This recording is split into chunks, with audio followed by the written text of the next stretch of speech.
Welcome to the Future is Gold podcast series, hosted by Alexandra Cosma. We believe in empowering you to take control of your future so you can live the life that you want. And we do that by allowing you to buy, send, spend, earn and secure the world's oldest currency, gold, while being supported by modern technology. At Nauggets, our mission is clear. We're making gold accessible for everyone by giving you the knowledge and expertise needed to make informed and smart financial decisions that benefit you. Hi, and welcome back to episode 19 of the Future is Gold podcast. I'm your host, Alexandra. Well, we've all been there, aimlessly scrolling through social media when we suddenly come across a reel of an influencer sitting poolside in Greece, perhaps, attributing their entire success to some fad they use to make money fast. You're not alone if you've considered buying or investing after a quick scroll, because 35% of millennial and Gen Z investors revealed that they do their research on social media. Nowadays, we can learn everything with a quick swipe of the thumb, from the latest trending restaurants to the newest tech available, and financial advice seems to be no exception. On this episode, we are discussing the rise of the Finfluencer. And to help me break down this topic, I'm joined once again by Nauggets ESG Co-ordinator Amy Freshwater. Amy, it's great to have you back on the podcast. Can you perhaps start us off with what exactly are Finfluencers and why have they gained so much popularity? Hi, Ali, and thanks so much for having me back on. It's great to be back.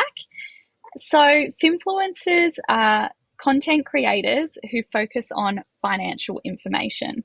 Essentially, they are people who use social media as a platform to share advice on anything from budgeting to buying a house to investing. Some people argue that Finfluencers are empowering young social media users to become financially savvy. However, it's also been said that they've been accused of promoting particular products for their own financial gain and potentially giving advice that isn't in their followers' best interests. So while their advice may seem attractive and relevant to many audiences, consumers do need to be vigilant about whose insights they follow, especially when it comes to investing their hard-earned money. Well, Amy, it can be quite scary actually, because a new CNBC survey shows that social media is now the most popular way that young investors are researching their investment ideas. Only 7% of 18 to 34-year-olds said that they gather their research through direct discussions with a qualified broker or perhaps even a financial advisor. Amy, what do you think is keeping young people from accessing verified financial advice? Yeah, Ali, so first of all, I think the main barrier to young people accessing verified advice is the cost. After all, financial advisors can cost many thousands of dollars, and not everyone, actually probably very few people, have that kind of money to spend on a financial advisor. I also think the general nature of social media being so accessible has meant that more young people use it as their first port of call for advice, not just on finance, but anything really. But financial experts do warn, if you're going to get advice from platforms like TikTok, Instagram, Facebook, etc., to do your homework. Professionals can be vetted through background checks, but it's harder to discern the motivation of someone making stock recommendations when it's online. And as we know with social media, anyone can do it and anyone can jump in regardless of who they are, what their background is, their qualifications, their experience. So we do really have to be cautious when taking advice on from social media. Yeah, absolutely. I think many trained financial professionals, they really do know the power of social media, and they are kind of utilizing that in their platforms to try and get through to the younger generation. But I think we do need to remember that not every influencer is a professional and not all the advice online is correct. Amy, I thought we could take a little bit of a look at the rise of the Finfluencer. Is this trend really becoming more widespread? Yeah, it is. So Finfluencers first kind of took off in the United States, and now they've gained popularity all over the world, including and particularly here in Australia. So the economic crisis caused by the COVID pandemic and the rise of fintech has made it popular to discuss finance on social media. We know during the pandemic, so many things turned online, so it's only natural that it was the same for the finance industry. I've got a few statistics to throw at you. By the end of September 2021, the hashtag FinTok on TikTok had over 500 million views. Cryptocurrency hashtag had over 2 billion views, and hashtag investing over 3.7 billion views. And similar statistics on Instagram, the hashtag financial freedom currently appears in more than 12 million posts, and hashtag investing in more than 13 million. So Finfluencers are using these hashtags to make their financial information go viral on the platforms. And they do wield significant power amongst younger people looking to invest. So an ASIC survey last year found that a third of Australians between the age of 18 to 21, so quite young Australians, followed a Finfluencer on social media, and a further 64% reported actually changing their behaviour due to something they've seen on a Finfluencer's post. So it's really clear to me that this, Finfluencers are on the rise. Well, we all feel that social media is powerful, and I know that it's certainly affected my buying behavior or the things that I do after seeing certain things online.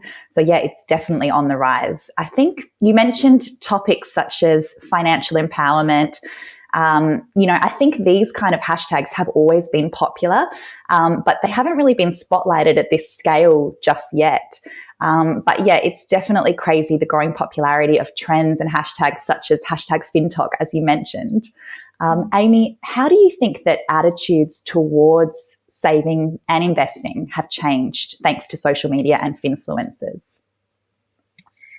So social media has lots of benefits. As you know, we can connect with our friends and family, people who share the same interests, but it can also have an impact on our wealth. And some people are surprised by this, but your perception of what's important, what's attainable, what's popular is all impacted by what you see on your social media feed. And this kind of barrage of messaging influences your spending, even subconsciously without realizing it. So it's actually made impulsive shopping more popular. So 49% of social media users have impulsively bought a product they saw on their feed. And I know, like you said, Ali, I'm definitely guilty to the odd purchase from something I've seen on, Instagram or Facebook. And the convenience, though, it does come at a cost. So I guess the dark side of that is that social media can also make people quite unstable financially. And thanks to those unnecessary purchases and people taking advice from unresearched, unsolicited kind of people, it can actually turn out to be bad advice. To add to that, social media also offers a quicker and more efficient way to get information that will influence the judgment of investors.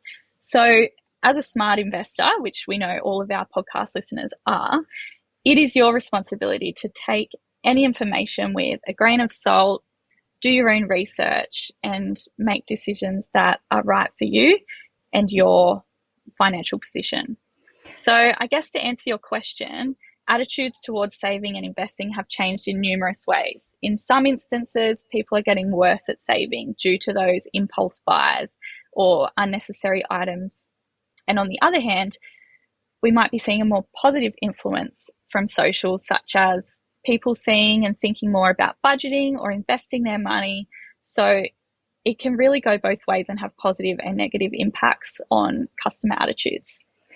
Definitely. And to add to that, I think social media really can be used how you choose to use it. You can follow people who are always promoting spending, fast lifestyle, fast cars, blowing the budget. Or you can choose to follow people who are people that you look up to, perhaps, role models who are talking about saving, putting money away. So you really have that power in choosing who you follow. Amy, I think that's something we all need to remember in the social media space, is that saving isn't often posted about, but spending always is. We always show off the flashy new purchase, but often people aren't posting, themselves budgeting or putting money away. I think this constant need for validation online can lead to some pretty unhealthy behaviors, particularly financially. Amy, why do you think that more and more consumers are turning to Finfluencers for advice, and what makes Finfluencers so believable? Yeah, absolutely, Ali. So, particularly for millennials and Gen Z, younger people, they view traditional financial institutions as less trustworthy. So, at the time when the 2008 financial crisis was occurring, people who were, in their late 20s and early 30s now were turning 18, becoming financially independent. And at that time, they may have lost some trust in places like banks because of that financial crisis. In addition to this, we've got the more recent issues like the bank shutdowns in the United States that we've seen over the news very recently. So consumers feel that money sometimes just isn't safe in banks, and that it's only as secure as we're made to believe, from the government or whoever it may be. More so, the age group of, more seasoned professionals, shareholders, regulators are skeptical of banks and their reliability and their compliance. So even though banks have tried to kind of, they've had continued efforts to recover from the crisis, they're still seen as a little bit untrustworthy. And then also with the rise of fintech, consumers feel they have more options and can kind of explore around a bit more and seek out the path that gives them the most value for their money, as well as the best user experience. With Finfluencers, they're independent of financial establishment, and boosted with the accessibility of fintech, they actually catch the attention of younger consumers and people who are at the beginning of their investing journey. Perfect. Now, Amy, you mentioned banks. I'm really curious, how have these major financial institutions responded to the rise of the Finfluencer and perhaps their impact on this space? Yeah, it's interesting, right? So banks have actually been slow to respond to the rise in fintech platforms and Finfluencers, I suppose. Obviously, the rise of Finfluencers, with many of them promoting fintech, has come as a bit of a threat to more traditional financial institutions like banks. So naturally, the younger generation gravitates towards brands or fintechs that provide the best user experience, the best value, and ultimately helps them reach their financial goals. And I know Chris Titley talked about this in episode 17 of the podcast, and that was really interesting. In terms of the more regulatory financial institutions like ASIC, the Australian Securities and Investments Commission, they have actually responded really strongly to the rise of Finfluencers by enforcing penalties for content creators who give out financial advice without a license or a federally issued license. So ASIC released an information sheet, and I think this was a year or so ago now, that stated influencers who continue to offer unlicensed financial services via social media can be penalised with really hefty fines, and they can actually get up to 5 years of jail time, which is quite, it's a really harsh kind of penalty, I think. But as soon as those penalties were introduced by ASIC, there was a number of well-known influencers, I won't mention any names, but who were facing legal action due to offering that unlicensed advice on their platforms. I guess on the other end of the spectrum, so many influencers actually took on the advice of ASIC, and in order to be able to continue to post their financial advice, they went and became licensed federally. So this essentially meant that unlicensed influencers have become quiet on socials, meaning that only those creators with verified qualifications are now able to post financial advice or recommend financial products or services. So I think it's really great that in Australia we have these kind of government bodies like ASIC who are looking out for us and looking out for consumers' best interests. Definitely. It's great to hear that there has been a bit of a crackdown on some financial influencers. I think it's important to remember that social media is designed to show us what we want to see. So algorithms will show consumers the content that will pique their interests. Anyone can really set themselves up as a finfluencer who makes advice sound foolproof and easy to adopt. So consumers, they have to get past these punchy promises of rewards that aren't verified or guaranteed.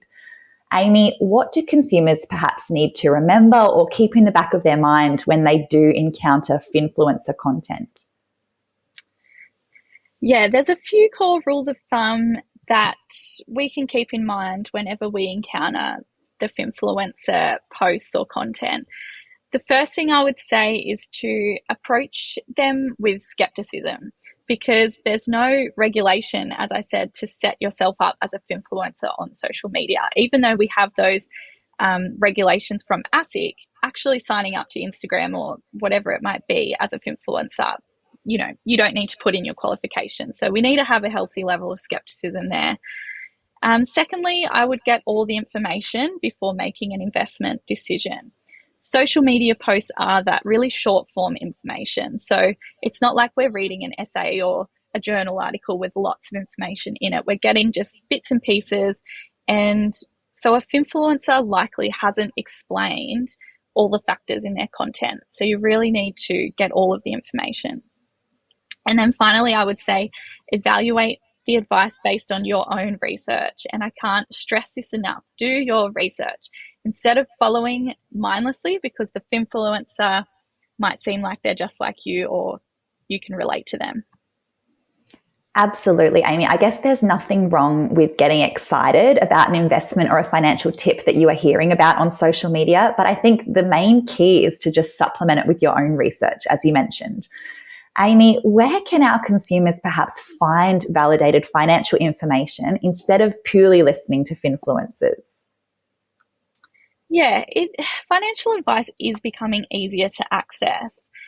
It is important to remember, though, that you need to find the right financial advice that's right for your personal situation. So consumers can, if they have the means, seek out a personal financial advisor who can tailor advice specifically to them and their financial needs. And I would say this would be the number one, best thing you can do, obviously.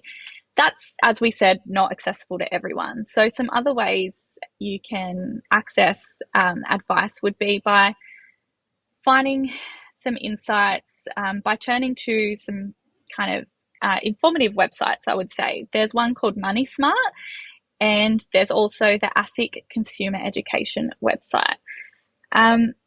Consumers can also turn to Nauggets. Our coverage, talks about diversifying your portfolio through investing in gold. But not only that, at Nauggets, we really value education and empowerment. So places like the podcast, the blog, and our socials are places where you can hear about gold, but you can also get lots of relevant information about money and tips and tricks and advice from professionals in the fintech field. But as always, deliberate and considered choices are the best step towards successfully steering your own financial ship. Absolutely. I think something to remember is even the content you hear at Nauggets that we talk about on all of our episodes, it is still general in nature. So it is always best to perhaps get some advice on your own personal situations. Amy, thank you so much for all your valuable insights on this episode. We looked at the rise of the finfluencer, content creators who share financial information online, why content from finfluencers generally can't be trusted, and where you can go to get some verified financial information. So while you next scroll Instagram, consider this. Does an influencer with 100,000 followers automatically become a financial expert? Is the algorithm working for you or against you? And is this trend something that you really need to jump on? With the right finance and investing advice, you can make intelligent decisions about where to allocate your resources, grow your wealth, and avoid making impulse decisions that can jeopardize your back pocket. Stay tuned to our podcast to get ahead of the latest trends in investing and the finance industry. And don't forget to download the Nauggets app to start saving in gold today. We're not a trend, we're here to stay. Thanks for listening to the Future is Gold podcast. For links and contact details relevant to this episode, please see the show notes. Don't forget to subscribe to our podcast series so you'll know when the next episode is live. And follow Nauggets on social media for more gold standard content. Information contained within this series is general in nature and not directed to your personal situation. So please reach out to us or your financial expert for a more tailored approach. This podcast is a Story League production.